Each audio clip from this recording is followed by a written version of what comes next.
झूठी शान। एक जंगल में पहाड़ की चोटी पर एक किला बना था। किले के एक कोने के बाहर की ओर एक ऊंचा विशाल देवदार का पेड़ था। किले में उस राज्य की सेना की एक टुकड़ी तैनात थी। देवदार के पेड़ पर एक उल्लू रहता था। वह भोजन की तलाश में नीचे घाटी में फैले ढलवा चरागाहों में आता। चरागाहों की लंबी घासों व झाड़ियों में कई छोटे मोटे जीव व कीट पतंगे मिलते, जिन्हें उल्लू भोजन बनाता। निकट ही एक बड़ी झील थी, जिसमें हंसों का निवास था। उल्लू पेड़ पर बैठा झील को निहारा करता। उसे हंसों का तैरना व उड़ना मंत्रमुग्ध करता। वह सोचा करता कि कितना शानदार पक्षी है हंस। एकदम दूसरा सफेद गुलगुला शरीर, सुराहीदार गर्दन, सुंदर मुख व तेजस्वी आंखें। उसकी बड़ी इच्छा होती किसी हंस से उसकी दोस्ती हो जाए। एक दिन उल्लू पानी पीने के बहाने झील के किनारे उगी एक झाड़ी पर उतरा। निकट ही एक बहुत शालीन व सौम्य हंस पानी में तैर रहा था। हंस तैरता हुआ झाड़ी के निकट आया। उल्लू ने बात करने का बहाना ढूंढा। हंस जी, आपकी आज्ञा हो तो पानी पी लूं, बड़ी प्यास लगी है। हंस ने चौंक कर उसे देखा और बोला, मित्र, पानी प्रकृति द्वारा सबको दिया गया वरदान है। इस पर किसी एक का अधिकार नहीं। उल्लू ने पानी पिया, फिर सिर हिलाया और जैसे उसे निराशा हुई हो। हंस ने पूछा, मित्र, असंतुष्ट नजर आते हो, क्या प्यास नहीं बुझी?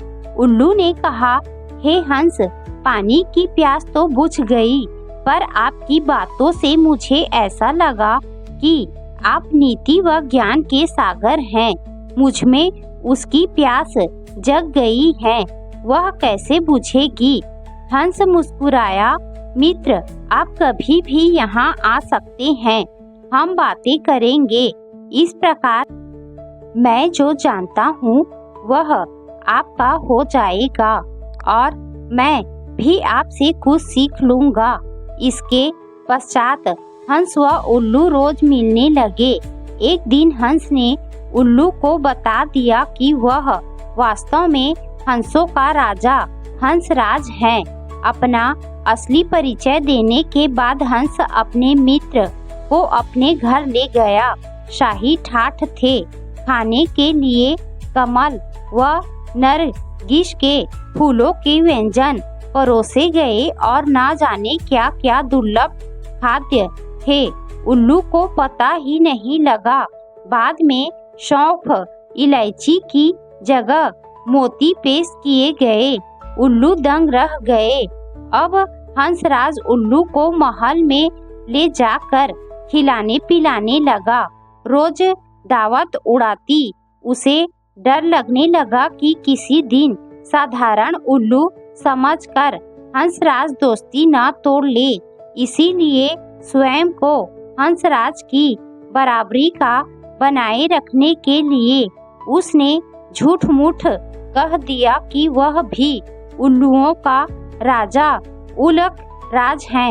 झूठ कहने के बाद उल्लू को लगा कि उसका भी फर्ज बनता है कि हंसराज को अपने घर बुलाएं। एक दिन उल्लू ने दुर्ग के भीतर होने वाली गतिविधियों को गौर से देखा और उसके दिमाग में एक युक्ति आई। उसने दुर्ग की बातों को खूब ध्यान से समझा, सैनिकों के कार्यक्रम नोट किए। फिर वह चला हंस के पास। जब वह झील पर पहुंचा, तब हंसराज कुछ हंसनियों के साथ जल में तैर रहा था। उल्लू को देखते ही हंस बोला, मित्र, आप इस समय? उल्लू ने उत्तर दिया, हाँ मित्र, मैं आपको आज अपना घर दिखाने, अपना मेहमान बनाने के लिए ले जाने आया हूँ। मैं कई बार आपका मेहमान बना हूँ, मुझे भी सेवा का मौका दे। हंस ने टालना चाहा। मित्र, इतनी जल्दी क्या है, फिर कभी चलेंगे। उल्लू ने कहा, आज तो मैं आपको लिए बिना नहीं जाऊंगा। हंसराज को उल्लू के साथ जाना ही पड़ा। पहाड़ की चोटी पर बने किले की ओर इशारा कर उल्लू उड़ते उड़ते बोला, वह मेरा किला है। हंस बड़ा प्रभावित हुआ। वे दोनों जब उल्लू के आवास वाले पेड़ पर उतरे तो किले के सैनिकों की परेड शुरू होने वाली थी। 2 सैनिक बुर्ज पर बिगुल बजाने लगे। उल्लू दुर्ग के सैनिकों के कार्यक्रम को याद कर चुका था, इसीलिए ठीक समय पर हंसराज को ले आया था। उल्लू बोला, देखो मित्र, आपके स्वागत में मेरे सैनिक बिगुल बजा रहे हैं। उसके बाद मेरी सेना परेड और सलामी देकर आपको सम्मानित करेगी। नित्य की तरह परेड हुई और झंडे को सलामी दी गई। हंस समझा, सचमुच उसी के लिए यह सब हो रहा है। अतः हंस ने गदगद होकर कहा, धन्य हो मित्र, आप तो एक शूरवीर राजा की भांति ही राज कर रहे हो। उल्लू ने हंसराज पर रौब डाला। मैंने अपने सैनिकों को आदेश दिया है कि जब तक मेरे परम मित्र राजा हंसराज मेरे अतिथि हैं, तब तक इसी प्रकार रोज बिगुल बजे। वह सैनिकों की परेड निकले। उल्लू को पता था कि सैनिकों का यह रोज का काम है, दैनिक नियम है। हंस को उल्लू ने फल, अखरोट व बनफसा के फूल खिलाए। उनको वह पहले ही जमा कर चुका था। भोजन का महत्व नहीं रह गया। सैनिकों की परेड का जादू अपना काम कर चुका था। हंसराज ने दिल में उल्लू मित्र के लिए बहुत सम्मान पैदा हो चुका था। उधर सैनिक टुकड़ी को वहां से कूच करने के आदेश मिल चुके थे। दूसरे दिन सैनिक अपना सामान समेट कर जाने लगे तो हंस ने कहा, मित्र देखो, आपके सैनिक आपकी आज्ञा लिए बिना कहीं जा रहे हैं। उल्लू हड़बड़ा कर बोला, किसी ने उन्हें गलत आदेश दिया होगा, मैं अभी रोकता हूँ उन्हें। ऐसा कह वह हू हू करने लगा। सैनिकों ने उल्लू का घुघु आना सुना व अपशगुन समझकर जाना स्थगित कर दिया। दूसरे दिन फिर वही हुआ। सैनिक जाने लगे तो उल्लू घुघुआया। सैनिकों के नायक ने क्रोधित होकर सैनिकों को मनहूस उल्लू को तीर मारने का आदेश दिया। एक सैनिक ने तीर छोड़ा। तीर उल्लू की बगल में बैठे हंस को लगा। वह तीर खाकर नीचे गिरा।